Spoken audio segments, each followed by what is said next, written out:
everybody. Tis I, Mario Fernanda. I'm currently a student at Harvard College, and I'm studying about radioactivity or radioactive pollution.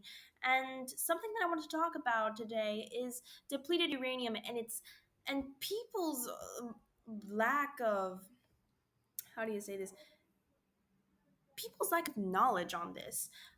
But before we begin, we must answer the question: what is depleted uranium? And by that I mean, why is it depleted? Well, if I took 6 units of, let's say, kilograms of uranium, natural uranium, it has zero point 0.7 uranium 235.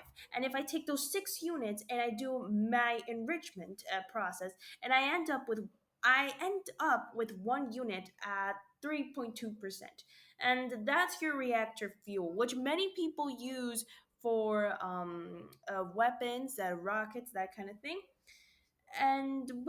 But I'm also going to end up with 5 units where uranium 235 is depleted, and this will be at 0.2%. So for every bit of fuel that I make, I have 5 units of depleted uranium sitting around.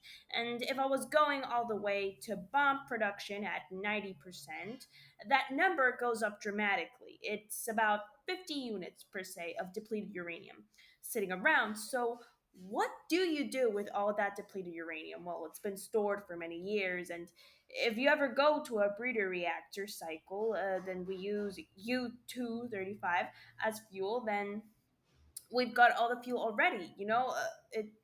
Depleted uranium, it's high in energy, so a little bit, really goes a long way. And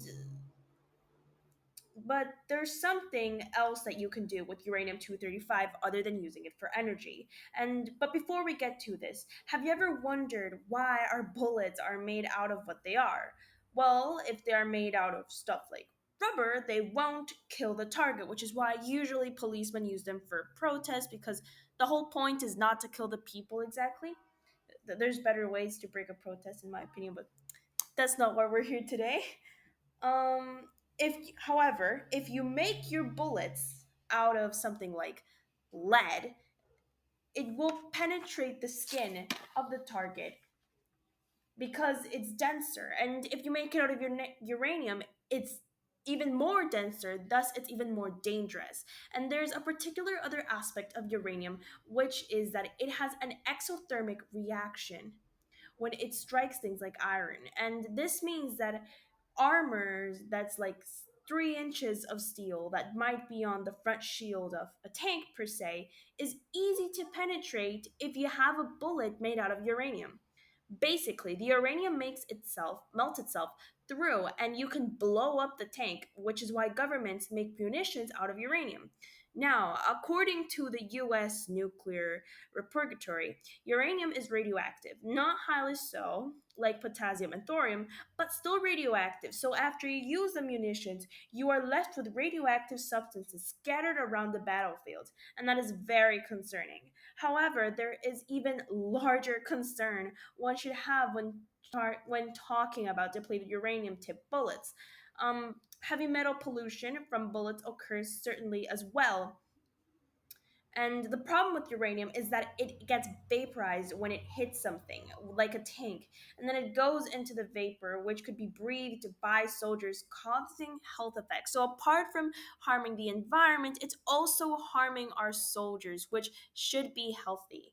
And what now? The next question that we're going to make ourselves to further go into the topic is, what about the depleted uranium left on the ground that years later someone has to live in? So after you have your battle or something and everything's gone, what happens to it? It's left there because I doubt people are going to clean it up.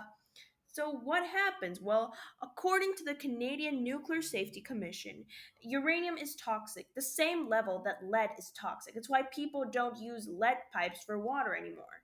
Water goes through and picks up the lead as it goes, and anyone who uses lead pipes for water, it's either really uninformed or uneducated or is really irresponsible.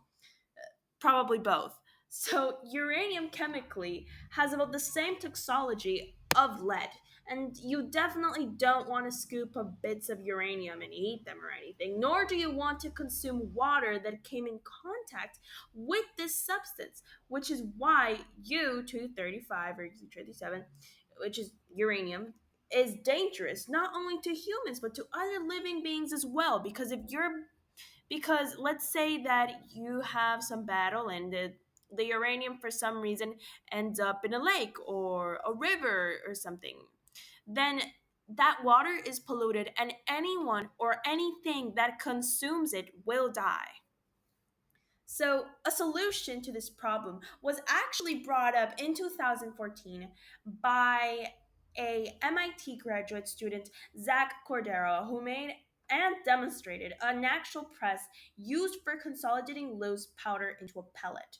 The low toxicity, high strength, high density could replace depleted uranium in armor piercing projectiles. Many countries have stated implementing this new method, however. The main producers of this material, which are the USA, UK, Bosnia, Herzegovina, Serbia, and Iraq, are yet to follow up on this new technological advancement. So there are countries who produce depleted uranium who are using this. However, there are countries that are not. I personally believe that this is a way better, this is such a good substitute for depleted uranium because number one, it's not toxic. Number two, if it gets scattered along, it won't harm human beings and it won't harm the environment, which is why I think people should use it. That's all I have to say. Thank you.